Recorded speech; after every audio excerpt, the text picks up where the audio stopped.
Sebelum mulai video ini, jangan lupa klik tombol subscribe dan nyalakan lonceng notifikasi agar nggak ketinggalan video-video terbaru dari Rafael Michael. Saya beri waktu 5 detik ya. 5, 4, 3, 2, 1. Terima kasih. Halo Beauty Planner, balik lagi sama saya Rafael Michael. Seperti biasanya, hal-hal yang kita bahas akan seputar skincare, kosmetik, dan bisnis. Nah, di konten kali ini, itu bisa dibilang gabungan ketiganya karena hari ini kita akan bahas soal pentingnya nama brand dalam sebuah bisnis gitu ya. Jadi kita kan banyak nih ya, dari sekian banyak brand-brand yang ada di dunia, sebenarnya apa sih nama brand yang paling Anda ingat atau paling kamu ingat gitu. Terus kenapa kamu bisa ingat dengan mudah?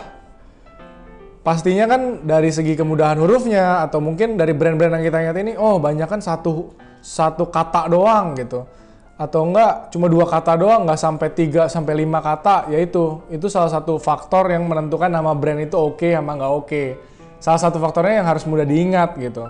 Nah, sebenarnya sebelum kita bahas pentingnya nama brand atau gimana cara buat nama brand yang bagus, pasti kita harus tahu dulu branding. Branding itu apa sih gitu. Branding itu sebenarnya adalah proses untuk menciptakan satu kata aja, persepsi.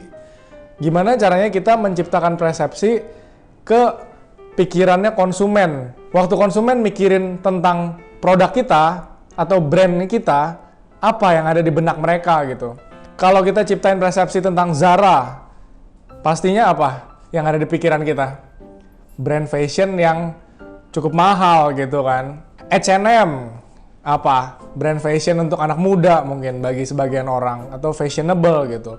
Dan banyak brand-brand lainnya di luar sana yang emang itu tuh tergantung sama persepsi masyarakat kita gitu. Apa sih tugas utamanya si pemilik brand? Tugas utama pemilik brand adalah, kalau dari sisi branding ya, tugas utama pemilik brand dari sisi branding adalah menyampaikan persepsi yang ingin ditanamkan dari si pemilik brand ke customernya gitu. Contoh, misalnya kita lagi mau bikin produk kecantikan yang aman dan halal misalnya.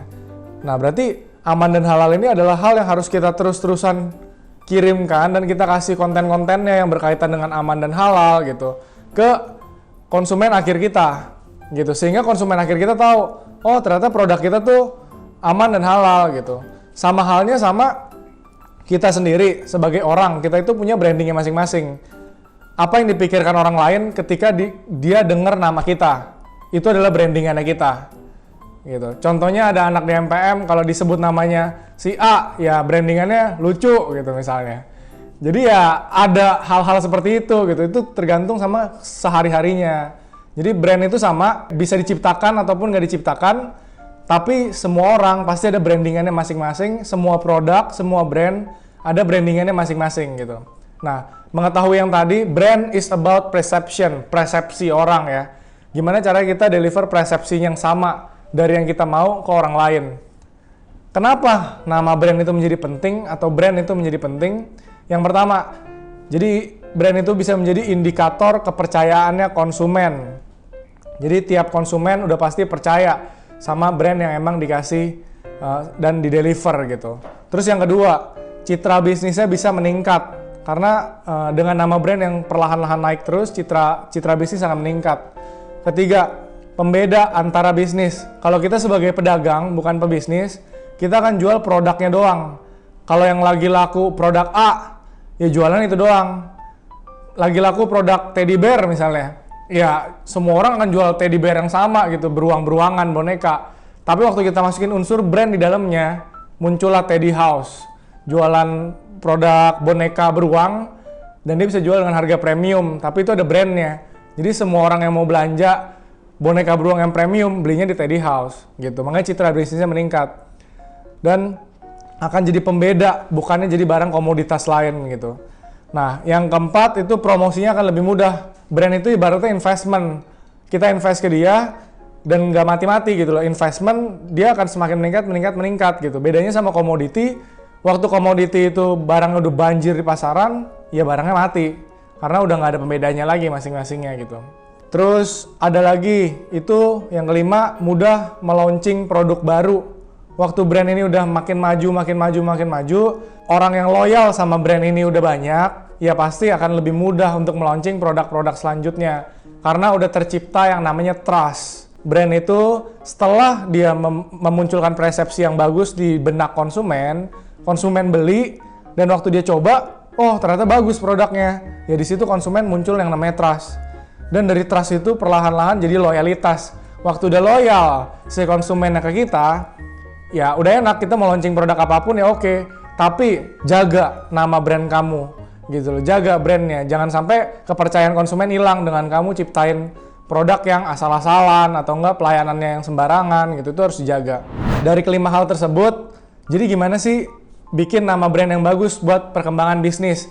Yang di sini ngomonginnya skincare dulu ya, karena saya dari pabrik Maklon skincare dan kosmetik gitu. Jadi biasanya waktu klien datang ke kita, diskusi brainstorming tentang dia mau buat brand seperti apa, konsepnya mau kayak gimana, pasti hal pertama yang salah satu hal yang akan kita tanyakan, udah punya nama brand atau belum gitu. Udah punya brand atau belum. Kalau jawabannya udah, ya kita tinggal kembangin lagi dengan produk selanjutnya gitu. Dan kita juga harus tahu sih history brandnya kayak gimana. Oh, saya mainnya di middle low.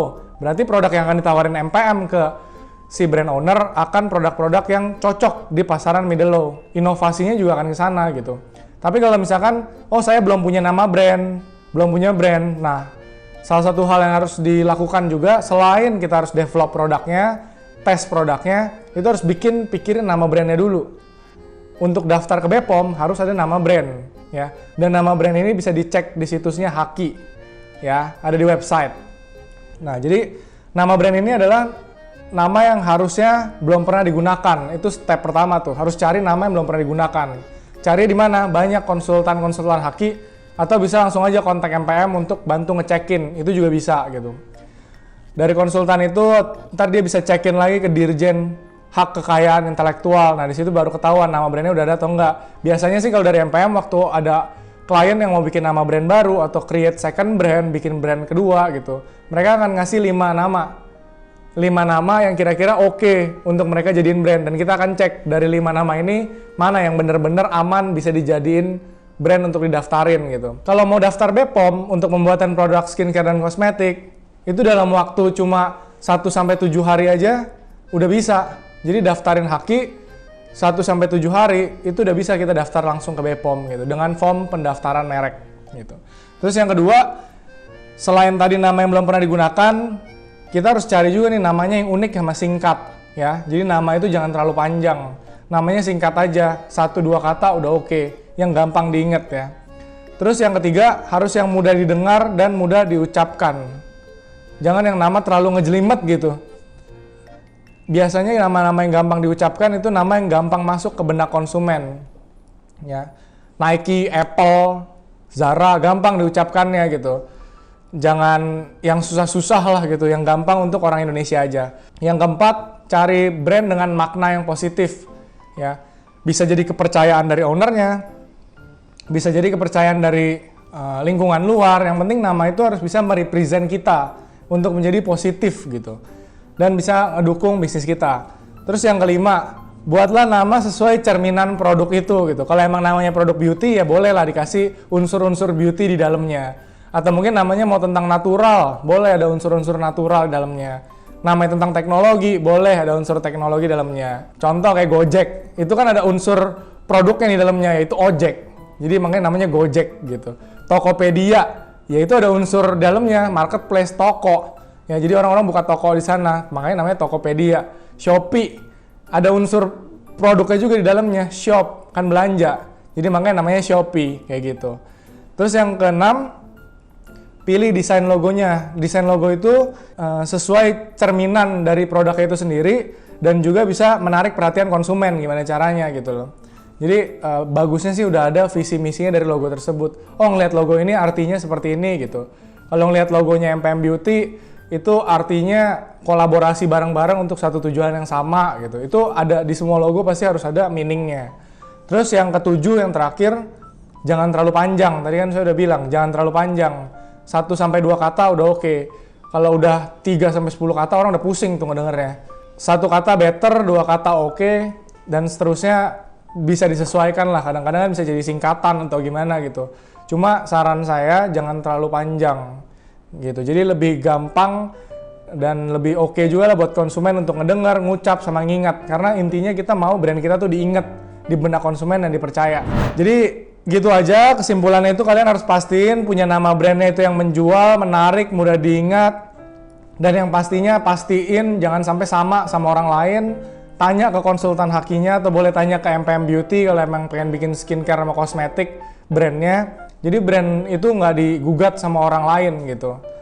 Karena kalau udah digugat tuh ribet nanti ujung-ujungnya. Mendingan kita cari aman aja, diskusiin dulu sama konsultan hakinya, jadi semuanya akan berjalan dengan lancar. Itu aja pembahasan saya tentang pentingnya nama brand dalam bisnis. Semoga bermanfaat buat kalian yang pengen punya brand ataupun udah punya brand terus mau bikin second brand. Jadi ingat, brand itu about perception. Gitu aja, see you on the next video, bye-bye.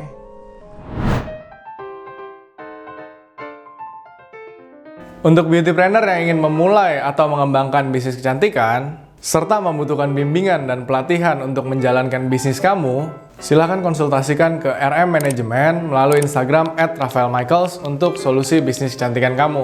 Together we grow.